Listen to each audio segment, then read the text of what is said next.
Hello there. This video is about the performing stage of Tuckman's team development model. You'll learn about three main things.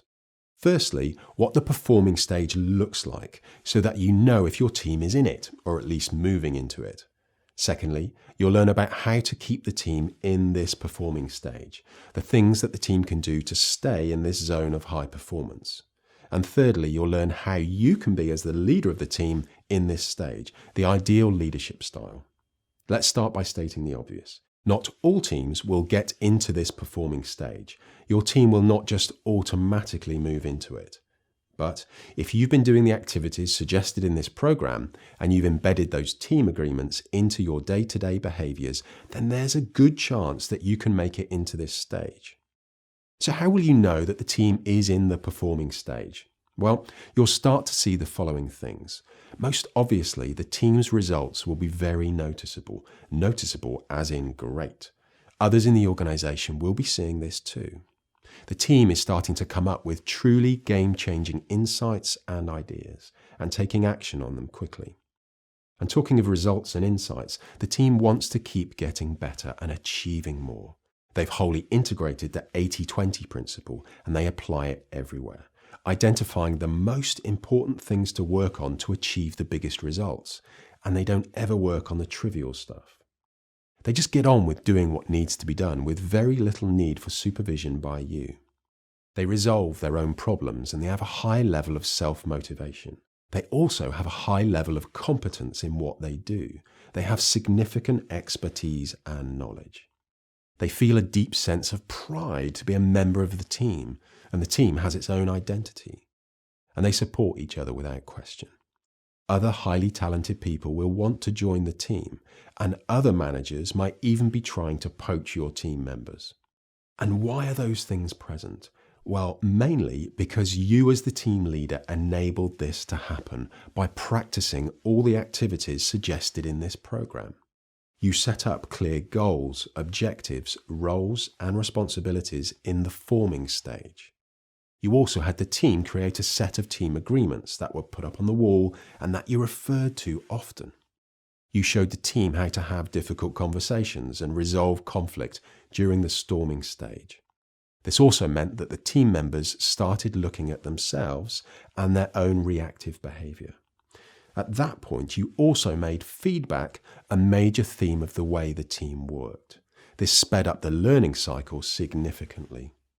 You encouraged each team member to become an expert in their area of specialization. You introduced the team to action learning as a way to solve problems, and as they used it, they got much better at asking great questions and listening to each other. And this allowed brilliant ideas to emerge. You introduced the 80-20 principle to the team too, and used it to identify the vital few things that the team can do to have the biggest impact and create the most value.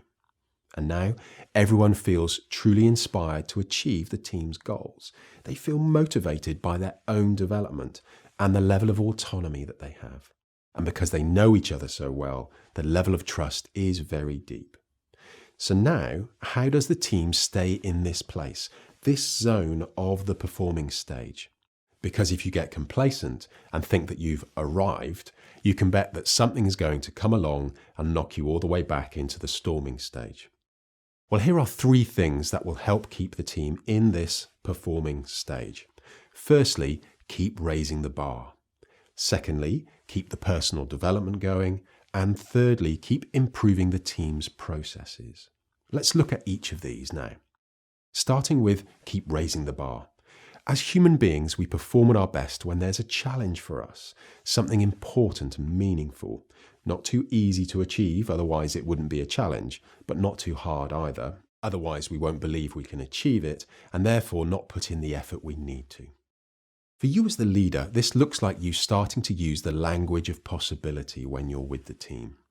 Asking questions that have the team members start to think about what could be possible, what's not been tried yet, and to challenge some of those basic assumptions and limiting beliefs.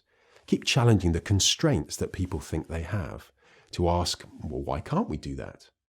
So you're always looking for results, goals, and outcomes that challenge the team in some way. Neuroscience has proven that the physical body changes in response to us just imagining ourselves performing a certain activity and achieving a certain result. This is why high-achieving athletes spend time visualizing their performances. And this is what you can encourage your team to do too. Keep planting those seeds of possibility in the collective mind of the team.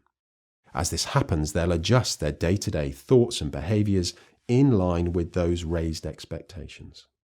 In terms of the second point, keeping personal development going, a core part of what makes us feel motivated is for us to feel a sense of mastery, a sense that we're becoming better and better at what we do. So it's really important that every team member feels like they're learning and growing, both personally and professionally. Becoming more aware of themselves as human beings and also becoming more competent and knowledgeable in their jobs and roles. This will give them huge self-confidence and it increases the team's overall skills and abilities. Specifically, this is you supporting them to develop themselves, whether through self-study, group learning opportunities like workshops and courses, or creating on-the-job learning objectives with them. Discuss with each team member their individual learning goals and create a plan together to support and achieve these. You can then regularly check in with them on this and update the plan when learning is accomplished. Remember, performance and results are not about the hours that your team put in at work. It's about how much value they add when they're working. Taking time to learn and develop will help them add more value. And thirdly then, keep improving the team's processes. This is like the internal wheel of learning and continuous improvement. This forces you and the team to consciously look at your own processes rather than just forgetting that they're there. This reminds you about them and also forces you all to think about how to improve them even more. This also means that when new people join the team, they're quickly made aware of the way that you do things and why you do them in that way. This is like taking the helicopter view of how the team works and looking for ways to improve it. Things like improving meetings, improving problem solving and decision making, improving how you engage with your stakeholders, improving how new team members come on board, improving how you apply your team agreements. Such things may seem unimportant, but they're not. Small process improvements can have a massive impact over the course of time. So let's now look at how you can be as the leader during the performing stage. What sort of leadership styles do you think will be most effective? Well, the simple answer is this. You need to use whatever leadership style is most appropriate for the situation that presents itself to you. Sometimes visionary, sometimes directive, sometimes facilitative, sometimes the coach, and often giving appreciative feedback and saying well done and thank you. Having said that, I think you have two main roles to play, and these will influence what style to use. Firstly, be inspiring through your sense of vision and possibility. You're continually challenging the team to raise the bar and improve performance. Other team members may also be doing this, and that's fine, but it is one of your primary roles. Secondly, and this one's a bit more tricky, is for you to maintain the high standards that the team has worked so hard to build up. Don't ignore the basics just because the team has become more successful. This looks like you noticing when people are not behaving in line with the team agreements and the other approaches that you've developed, and then calling them out on it, giving them feedback and reminding them about standards, such as not letting them check email during meetings, not letting them arrive late to those meetings. Those basic things remain important. And because you will all know each other so well by this stage, you may find it harder to hold each other accountable in this way, but that would be a big mistake. Everything that you've learned and applied from this program remains valid and important in the performing stage. So along with raising the bar, your role is to maintain the high standards of behavior on the team. This just requires you to keep your eyes open, notice any discrepancies, and remind people to maintain standards. So imagine that one moment you're participating in a problem-solving session, just like the other team members. The next moment you're challenging them to think bigger and raise the bar.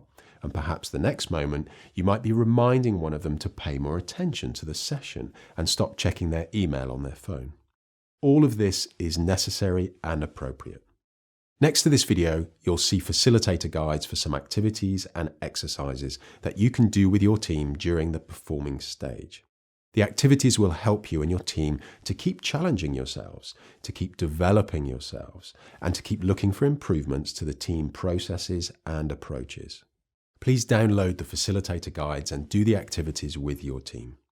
Lastly then, if you're in the performing stage with your team, then all I can say is well done, truly well done. Not many teams will get into this stage, so you really deserve recognition for what you've achieved with your team.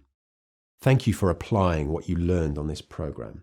Thank you for trusting in this process and listening to the suggestions. And now you know how to build a high-performance team, you can do it again and again. Of course, each time will be different situations and different people, but the principles will remain the same.